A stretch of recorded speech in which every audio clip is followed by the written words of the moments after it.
Triangular! Jam the carry-on!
Long time coming, eh?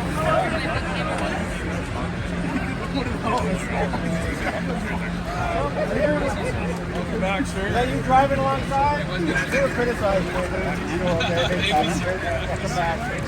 That was the last week.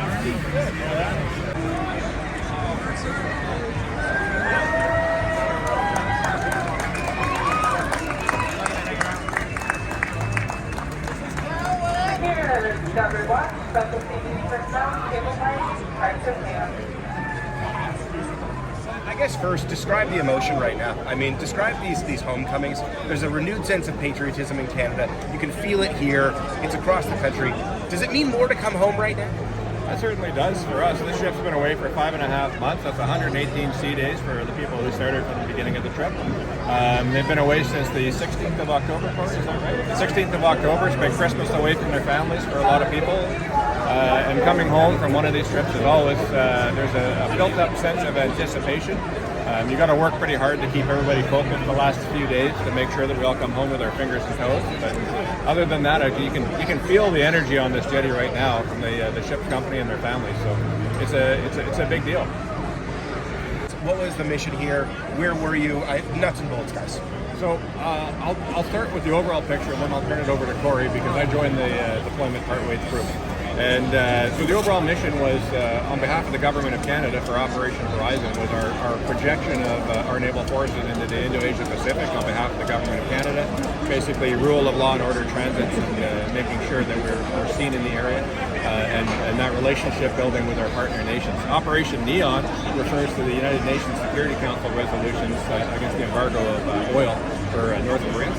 And that's a program by which we do a lot of observations and imagery capture and providing on to the other nations that are involved in the United Nations.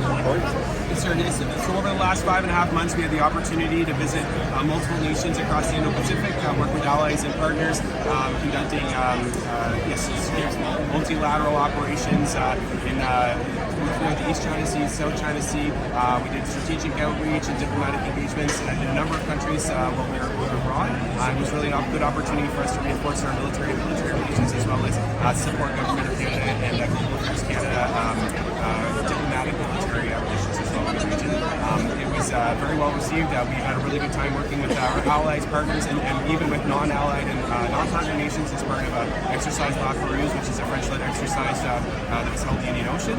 So we had a really good opportunity to work with a wide range of nations to demonstrate, display how the Canadian Navy operates and what we bring to the table when we come to the Indian Ocean. We know with Caribbean there's oftentimes like a highlight, like, you know, like a big hull or a bust or something like that. This isn't the same type of mission, but is there a highlight? I mean, is there something that really stands out from the last 5 months? For us, you'll have seen some media coverage on this ship proceeding northbound to the Strait of Taiwan, and that really stood out because we had an opportunity to interact with a myriad of Chinese warships and aircraft, along with Taiwanese aircraft and warships at the same time. So that was, from an operational standpoint, that was a really big day for the operators in this ship to do all of the things that they've been trained to do.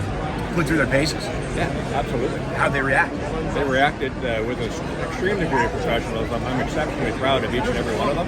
And the work that was done here, I think that Canadians can be proud of.